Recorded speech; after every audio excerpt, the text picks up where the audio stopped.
وما والذین تدعون من دونہ ما یملکون من قطمیر، اور وہ ہستیاں والذین، ہمارے ہیں ایک بہت بڑی سازش جو ہوتی ہے، کیا کہتے ہیں کہ قرآن میں جس شرک کا ذکر ہوا ہے بتوں کا شرک ہے۔ ہم جو اللہ کے ولیوں بزرگوں کو پکارتے ہیں یہ شرک نہیں ہے، لیکن جس کی تھوڑی سی عربی گرامر سے، عربی لغت سے کوئی معرفت ہے نا، الذین کا یہ لفظ جو ہے شروع میں آیا ہوا، بتا سکتا ہے کہ لفظ کس کے لیے استعمال ہوتا ہے؟ الذین کا یہ لفظ جس کو اسم موصول کہتے ہیں، جاندار، اور صرف جاندار نہیں، عقل مند چیز کے لیے، جس کو عقل ہو۔ بے عقل چیزیں، بکریوں گاؤں کو الذین نہیں کہا جاتا، سمجھے نا؟ پتھروں درختوں کو الذین نہیں کہا جاتا۔ الذین کا لفظ جاندار چیزیں، اور جاندار بھی وہ جو عقل مند ہوں، جن کو عقل ہوتی ہے۔ اور عقل مند کون ہے؟ تین طرح کی مخلوقات ہیں جو عقل مند ہیں، فرشتے ہیں، انسان اور جن ہیں۔ تو یہ ہے جن کو الذین، اور الذین کا ویسے لفظ اس میں موصول ہے مذکر کے لیے، میل کے لیے، جمع کے لیے۔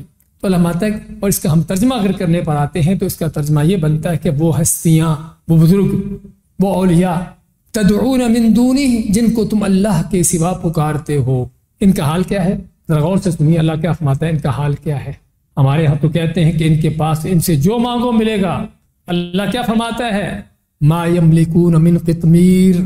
ہاں، قطمیر کا معنی ما یملکون نہیں، ان کے پاس ملکیت نہیں، ان کے پاس اختیار کس چیز کا؟ قطمیر، کھجور کی گٹھلی، آپ نے کبھی کھجور کھولی ہوگی تو گٹھلی کے اوپر ایک ہلکا سا پردہ ہوتا ہے، ہلکا سا چھلکا ہوتا ہے، تو اس کو کیا کہتے ہیں؟ قطمیر۔ اور وہ کسی کام کا نہیں ہوتا عام طور پہ، نہ آدمی کے کھانے کا ہوتا ہے۔ تو یہ ہے قطمیر، یعنی دوسرے الفاظ میں جس کو ہم کہہ سکتے ہیں کہ تنکا، کہ کسی تنکے کے مالک بھی نہیں ہے، کسی اس طرح کی گھٹیا ترین چیز کے مالک بھی نہیں ہے، کہ بڑی چیز کا مالک ہونا تو دور کی بات ہے، ان کے پاس اتنی بھی ملکیت نہیں جتنی یہ تنکا ہوتا ہے۔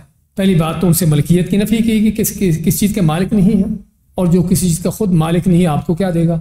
میں اپنی جیب میری خالی ہے، آپ کو کیا دوں گا؟ سمجھے نا؟ تو جو خود کسی چیز کے مالک نہیں آپ کو کیا دیں گے؟ تو ایسے سے پھر مانگنا کیا ہے؟ بے وقوفی ہے۔